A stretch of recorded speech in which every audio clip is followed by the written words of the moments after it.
नमस्कार, आप देख रहे हैं दिल्ली तक। मैं हूं आपके साथ अनुराधा तंवर। दिल्ली वालों को लगने वाला है बहुत जल्द एक बड़ा झटका। आखिर हम ऐसा क्यों कह रहे हैं, तो बता दें आपको कि दिल्ली के अंदर ऑटो और टैक्सी के किराए में बड़ी वृद्धि हो सकती है। जी हां, इसके पूरी चांसेस है कि दिल्ली के अंदर किराया अब ज्यादा होगा और अब आप जब ऑटो और टैक्सी से सफर करेंगे तो आपको ज्यादा पैसे देने होंगे, क्योंकि किराए में बढ़ोतरी के पूरे संकेत यहां पर दिख रहे हैं।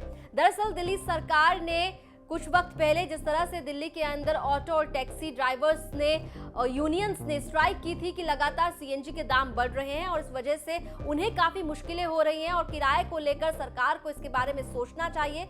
तो उसके बाद दिल्ली परिवहन विभाग की ओर से एक कमेटी का गठन किया गया था, किराया संशोधन कमेटी का गठन किया गया था और अब इस समिति ने अपनी रिपोर्ट जो है वो परिवहन विभाग को सौंप दी है। परिवहन मंत्री दिल्ली के कैलाश गहलोत को सौंप दी है और इस रिपोर्ट के अंदर कई तरह की सिफारिशें की गई हैं, जिनमें प्रमुख तौर पर किराया बढ़ाने को लेकर सिफारिश की गई है। क्या कुछ सिफारिशें हैं, किस तरह से समिति ने ये रिपोर्ट जो है अपनी परिवहन मंत्री को सौंपी है, उसके बारे में आपको ग्राफिक्स के जरिए बताते हैं। दिल्ली सरकार द्वारा गठित किराया संशोधन कमेटी ने परिवहन मंत्री कैलाश गहलोत को सौंपी रिपोर्ट।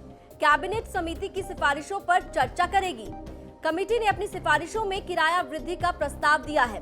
3 पहिया वाहनों के लिए प्रति किलोमीटर 1 रुपये और टैक्सियों के किराए में 60% तक की बढ़ोतरी की सिफारिश की गई है।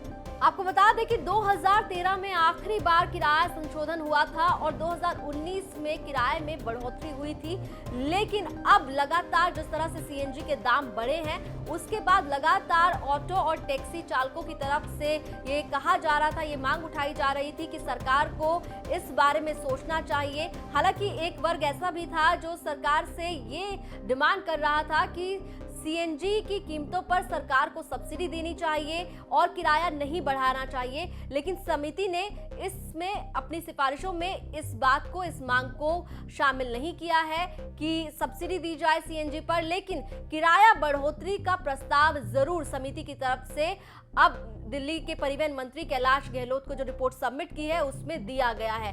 अब कैलाश गहलोत के पास ये रिपोर्ट पहुंच चुकी है और इसके बाद अब कैबिनेट इस पूरी रिपोर्ट को लेकर चर्चा करेगी और हो सकता है कि उसके बाद दिल्ली के अंदर किराया बढ़ जाए ऑटो और टैक्सी का। दिल्ली एनसीआर की खबरों के लिए आप देखते रहिए दिल्ली तक।